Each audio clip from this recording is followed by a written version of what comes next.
Alright, what's up guys? I just wanted to make this video today to kind of give you my first impressions of the patch, because obviously it is a pretty big one, and I've had it asked a lot, like, hey, what are your thoughts of the patch? Do you like it? How does it feel? How does Fighter feel? Etc, etc.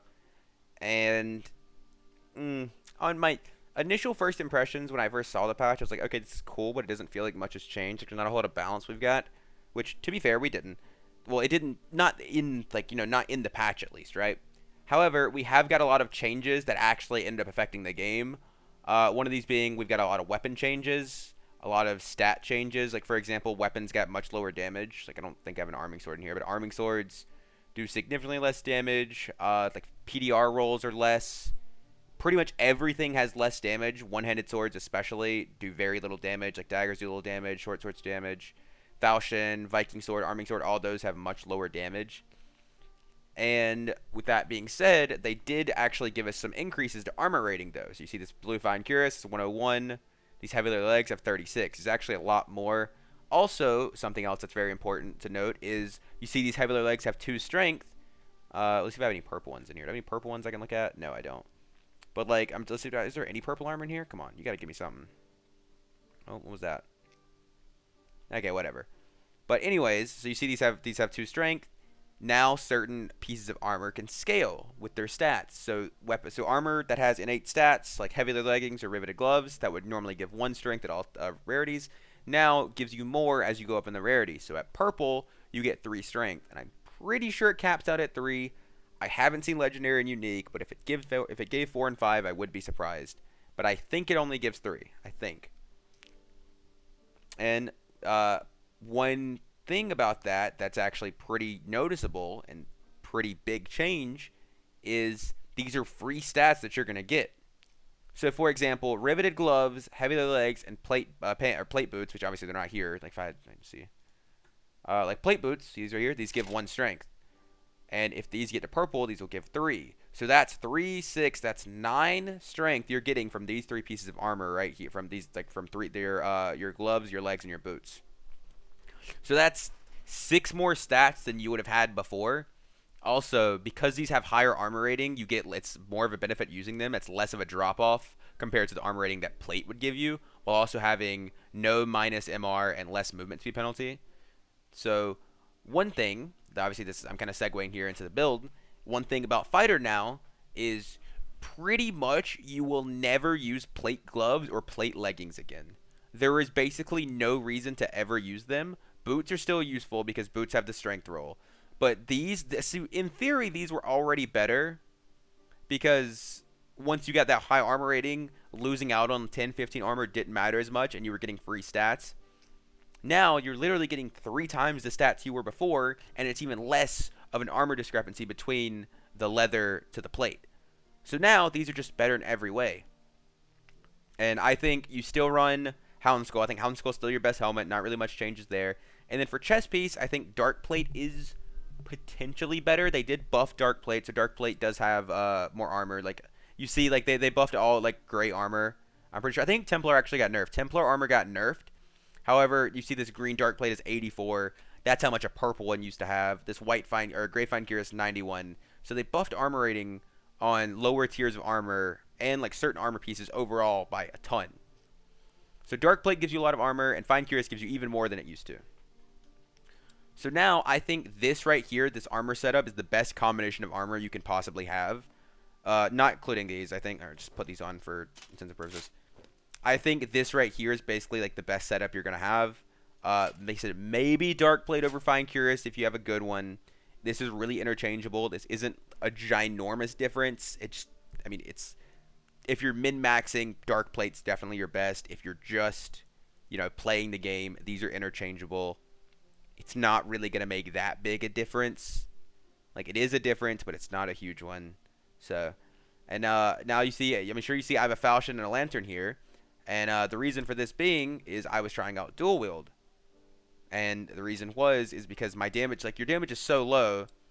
And also, you don't really need many of these perks. And I really don't like shields that much. Like, shields are still good, don't get me wrong. They still do the same thing they did before. Like, lets you block a lot of the spells that you normally wouldn't like. However, you're really slow with them, and this actually gives you a good amount of move speed. Because you're running this leather instead of plate, you actually move a lot faster than you normally would, especially with the move speed buff from Lantern. And then dual wield is just the best perk to put on here. Like, you could run like combo attack or something like that, but really dual wield's the only one you're gonna run. However, with that being said, I do still think you could just run sword and shield in this and be perfectly fine. I even ran it a few times. I think it still feels good. I do think this plate dual wield build actually has some sort of viability. Also, with that being said, I think Slayer is significantly better because all of the armor that got buffed. See, the thing is, like, you're not even like these armors don't even really matter. You can run this, this, and this, and like, look at this. I'm at 21% here with bad armor on, no damage rolls, no armor rolls, no jewelry, no cape. So you can very, very easily hit 60% PDR with good rolls on leather armor, and you're getting all that extra damage from running Slayer, and you have a ton more move speed. So I actually do think Slayer Fighter has very good viability right now. So I honestly, I'm gonna do more testing on it because I really need to, and I want to try to get a really good set with good gear. But I did have a pretty solid set, and I was basically going toe-to-toe with another fighter that was in full plate with a falchion and a heater shield.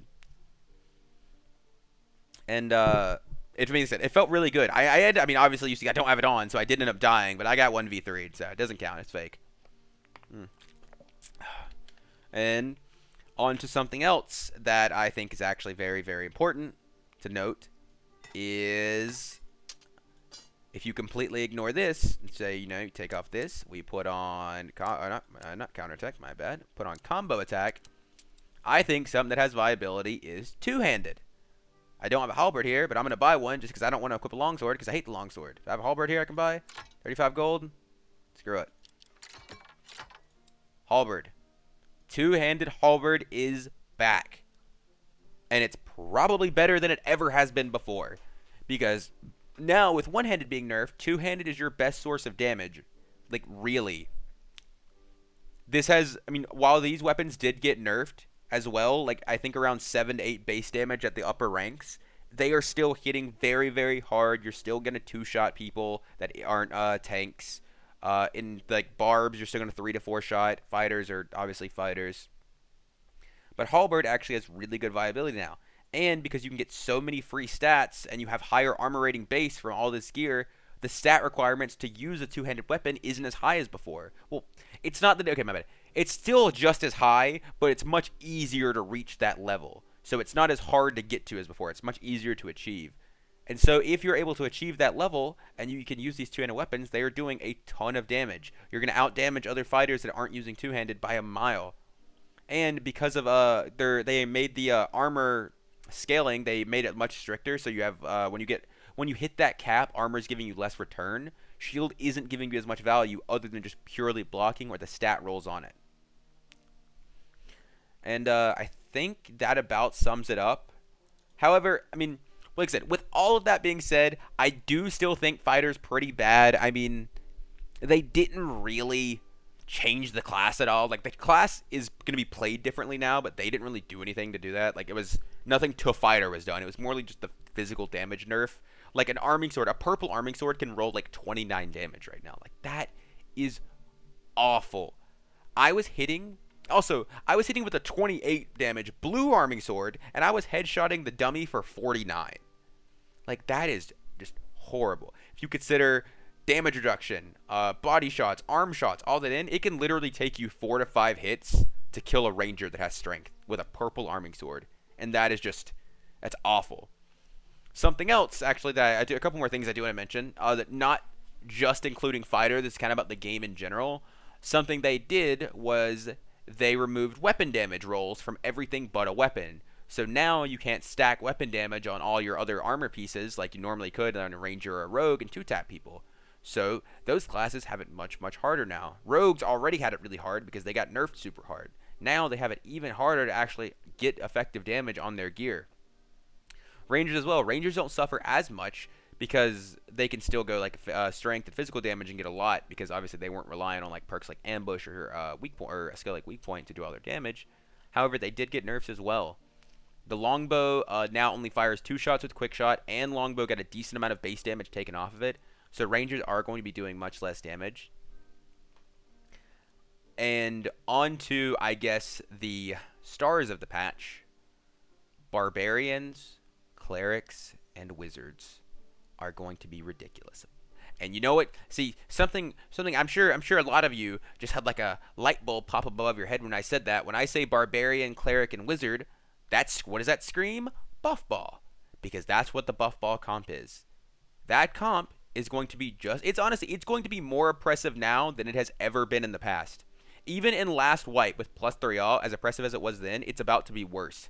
Because barbarians get an indirect buff, wizards basically get a buff, and clerics get a buff. The reason being is they nerfed all forms of physical damage in every capacity. So, wizards, harder to kill, because rangers got nerfed and rogues got nerfed. Those are wizards' 2 biggest enemies, so it's much harder to kill wizards. Barbarians, they buffed the armor rating on leather armor and gave it more stats. Barbarians love this armor, and they love the free stats. So barbarians are going to be able to pump more points into agility, and they're going to have more strength and more agility just inherently. And they're going to have more armor. So barbarians are unironically going to be running around the map with 200 HP and like 60-60 PDR MR, if not higher, resistances. And it's going to be very easy for them to get those numbers, and it's going to be very, very hard to kill them.